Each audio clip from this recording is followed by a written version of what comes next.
Donc je vais commencer par une question à mon ami Ghassan. Est-ce que Ghassan, tu sais ce que c'est qu'une voiture autonome? Est-ce que tu as déjà utilisé? Une voiture autonome, je sais qu'est-ce que c'est, sûrement comme tout le monde, je suppose, mais j'en ai jamais utilisé personnellement. J'ai pas une voiture autonome, j'ai une voiture normale et j'en suis ravi. Mais je suis utilisateur de voitures autonomes. Le bus, pour moi, c'est autonome. Moi, je fais rien, je suis là. Et le bus marche tout seul, le train aussi. Donc, pour moi, c'est des engins autonomes. C'est pas des voitures Donc c'est le exactement. début de l'autonomie. Et est-ce que dans la salle, il y a des gens, on va jouer aussi, nous, est-ce qu'il y a des gens qui utilisent ou qui sont montés dans une voiture autonome? Non, très peu en fait. Hein. Donc vous inquiétez pas, vous êtes tous confrontés à l'autonomie. En fait, vous avez tous dans la poche sûrement ce petit outil. Hein, et cet outil-là, c'est déjà de l'autonomie. Parce qu'en fait, qu'est-ce qui se passe? Les sauvegardes sont automatisées, les patchs, les updates, tout ça est automatisé. Il reste peut-être encore une chose à faire, c'est le brancher. Et encore, il y en a certains, c'est encore plus pratique.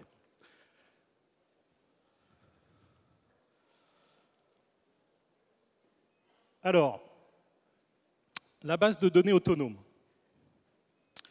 Donc c'est une première. Je voulais juste discuter avec vous de la vision qu'on en avait. La base de données autonome, c'est déjà la capacité de fonctionner d'une manière totalement autonome. Donc vous définissez un petit peu des niveaux de service par rapport à ce que vous attendez, et la base elle-même va réagir en conséquence. Un autre point extrêmement important, c'est la sécurité. Donc il va falloir que la base de données soit d'une manière complètement autonome, capable de se corriger, de faire évoluer et de faire attention à tous les problèmes de sécurité qu'on peut avoir. Aujourd'hui, sur Internet, c'est quand même quelque chose de capital. Et si vous positionnez vos données dans le cloud, il faut pouvoir assurer ça. Et c'est aussi la capacité de se réparer tout seul, de faire en sorte que s'il y a des problèmes, vous puissiez avancer quand même. Donc on a défini un certain nombre d'objectifs pour créer cette base autonome. Donc c'est d'abord diminuer les interventions manuelles. Donc moins on en fera, moins on fera d'erreurs, et plus vous pourrez avancer, avoir une sécurité autour de vos informations. Plus de sécurité et de tolérance aux pannes. Il faut que ça fonctionne d'une manière complètement autonome, classique, et qu'il n'y ait pas de problème à cause de ça. Facilité de mise en place, d'utilisation, comme ça va être très certainement quelque chose qui va être un usage approprié pour des utilisateurs qui ne sont peut-être pas des techniciens de haut vol, d'avoir la capacité d'y accéder, et ce sera dans le cloud Oracle. Et puis, juste un message, en fait, cette base autonome, ce sont quand même des années et des années de développement. On a beaucoup travaillé sur le sujet pour apporter cette autonomie.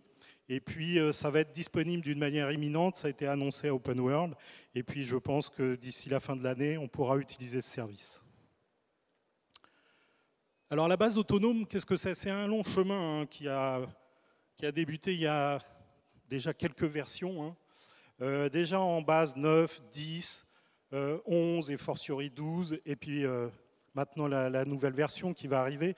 C'est toute une évolution classique pour vous aider à aller plus vite, à optimiser. Mais à côté de ça, il y a aussi beaucoup de fonctionnalités nouvelles qui sont arrivées.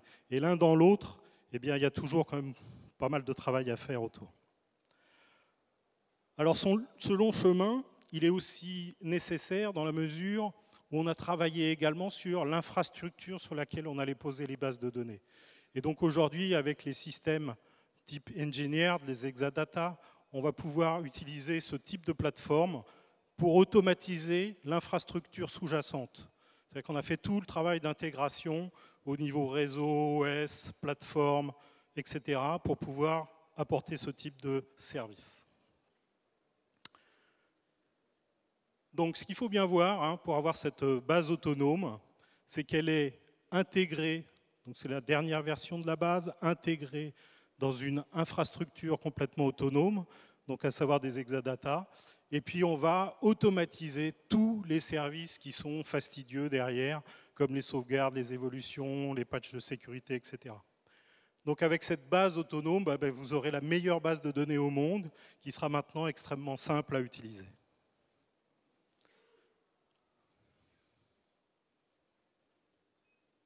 Alors on peut se poser des questions, hein, on l'a vu tout à l'heure dans la session, l'évolution va faire un certain nombre de choses, mais globalement, ce qu'on va apporter, c'est toutes les tâches génériques qui sont pénibles, qui sont récurrentes, etc., qui n'apportent pas de valeur réellement, et ben on va les faire, nous, à l'intérieur du cloud pour pouvoir régler un petit peu tous ces problèmes. Et vous allez pouvoir, au contraire, vous attacher à aller plus dans les tâches métiers, business, celles qui ont vraiment de la valeur.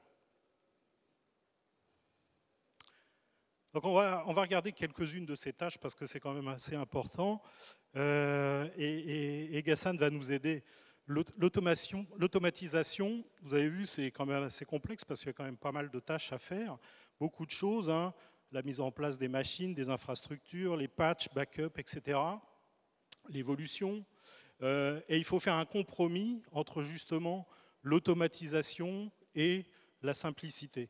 C'est un juste milieu qu'il faut avoir pour pouvoir avancer, mais sans être freiné par l'évolution technologique. Donc le choix, hein, tel qu'il est, il est important. Et je pense que Ghassan, tu peux nous éclairer justement sur le cas entre autonomie et automatisation. En fait, il faut faire la différence, la distinction entre les deux. Automatisation, c'est-à-dire on automatise pas mal d'opérations telles que les sauvegardes, les choses comme ça. Et autonomie, c'est-à-dire que l'utilisateur, il n'a pas associé de quoi que ce soit qui concerne la base. Il ne s'occupe que de ces données et de l'accès à ces données. Il ne s'occupe pas de tuning, il ne s'occupe pas de patching, il ne s'occupe pas de la configuration du matériel, ni de rien de ce type-là.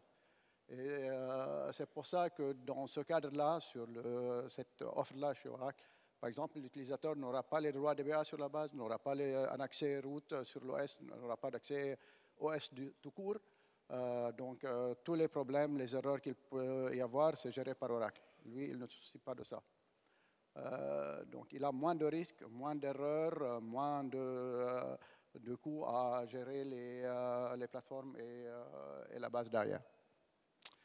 Alors, premier cas de figure, hein, effectivement, comment ça va se passer quand on va vouloir provisionner, utiliser la première fois un service? Donc, on va voir sur le cloud. Donc, le service offert par Oracle permet on a une interface où l'utilisateur il a tout de suite un environnement qui est alloué à lui. On lui donne, c'est sous la 18C, donc c'est la prochaine version de la base qui s'appelle 18C qui sera mise en place. C'est une pluggable database qui est fournie. Il a un VPN qu'il utilise pour accéder à la base. Il y a toute la configuration de sécurité qui est mise en place. Il y a un data guard qui est mis en place, il y a un rack qui est mis en place. Donc, il n'a pas associé de cette mise en place, c'est fait automatiquement pour lui et il n'a qu'à utiliser, définir ses tables et commencer à utiliser sa base. Il n'a pas associé de toute cette partie-là. Alors, voilà, la base, on l'utilise, elle est démarrée, le service est démarré. Par contre, il y a bien évidemment des évolutions, des patchs que Oracle fournit pour le compte de ses clients. Donc, dans le cadre de ce service, on a actuellement sous Oracle, quand vous utilisez les services Exa d'Oracle, les machines Exadata, vous avez des patchs trimestriels qui sortent qui sont full stack, c'est-à-dire on patch le firmware, les switch InfiniBand, les firmware des disques, ainsi de suite, l'OS et tout. Donc ça, c'est fait aussi automatiquement sur cette plateforme. Oracle, on teste tous ces trucs-là avant de les installer sur le cloud actuellement, donc on continue à le faire sur cette plateforme-là. Donc tout est vérifié maintes fois avant de l'installer. Dans ce service, le client il indique une fourchette de temps dans laquelle on peut aller patcher le système.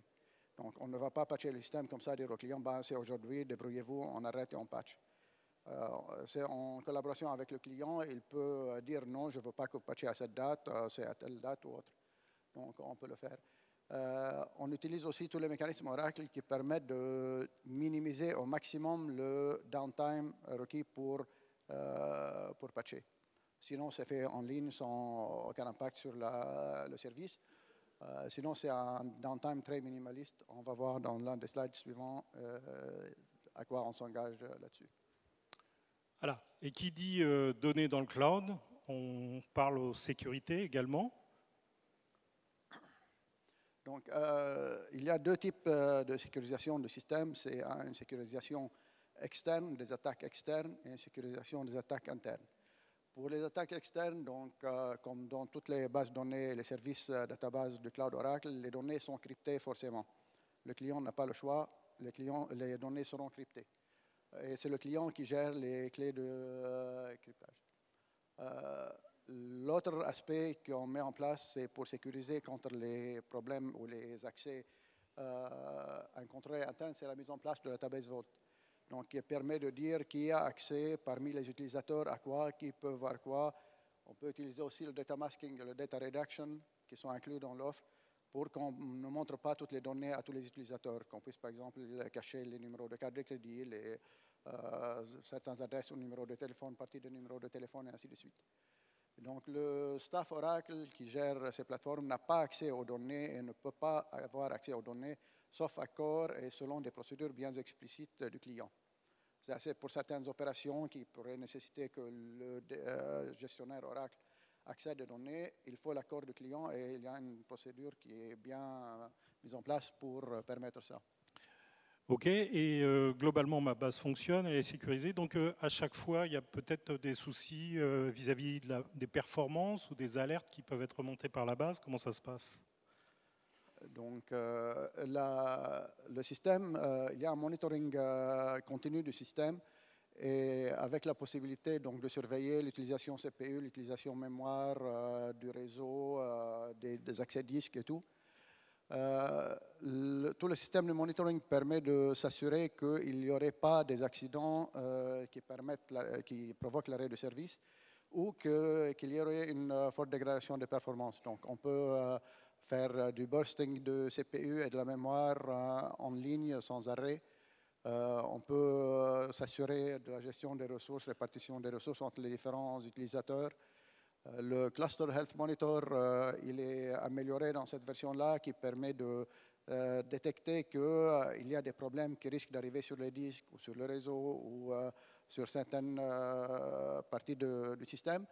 Donc, qui permettent de prévenir ces incidents en intervenant a priori avant que les problèmes n'arrivent pour pouvoir les corriger. Et qui dit cloud, enfin, c'est la possibilité de monter en charge à la demande. Donc, dans ce service-là, le client peut augmenter le nombre de CPU qu'il utilise ou le réduire selon l'utilisation qu'il prévoit de son système. Il peut même arrêter le système et il ne paye plus l'utilisation de CPU. Donc, il peut aussi définir des limites que si le système commence à avoir des mauvaises perfs, que le nombre de CPU soit augmenté jusqu'à un certain niveau, automatiquement, puis ça redescend quand le problème est résolu ou la charge elle diminue sur le système. Et au niveau de la disponibilité des systèmes, comment c'est pris en charge? Il y a plusieurs niveaux. C'est que, comme je l'ai dit tout à l'heure, il y a le cluster qui est installé, donc il y a du rack, il y a du triple mirroring des données, donc il y a un risque très très faible qu'il y ait un problème sur les données. On utilise Active Data Guard pour pouvoir prévenir de problèmes sur un site ou autre. Pour la corruption de données, pour les patchs aussi, en utilisant un rack, on peut patcher un nœud, puis basculer sur l'autre, et ainsi de suite. Donc, on a des temps d'attente qui sont pratiquement de l'ordre de quelques secondes pour pouvoir faire toutes ces opérations-là. Donc, le service, on s'engage à un niveau de service qui est moins de 2,5 minutes d'arrêt par mois. Patch inclus, erreur, problème hard inclus, et tous ces genres de problèmes inclus. Donc, c'est vraiment, on met tout en place pour que le service soit vraiment continu et qu'il n'y ait pas d'interruption du service pour l'utilisateur. Ça, c'est une vraie différence par rapport un petit peu à la concurrence. Par rapport à d'autres fournisseurs qui, cette partie-là n'est pas inclue dedans. Le patch et autres ne sont pas inclus dedans. Hop. Un petit retour arrière. Voilà. Juste très rapidement, puisque le temps nous est compté. Il faut voir que cette base autonome, elle est justement adaptée en fonction de la charge, du type de charge. Donc on va avoir très rapidement 2017 là. Ce service-là, il est actuellement en bêta pour la partie Data Warehouse. Donc la partie Data Warehouse, elle sera en production le mois prochain en principe. C'est une plateforme qui tourne sur Exadata, qui est adaptée au Data Warehouse.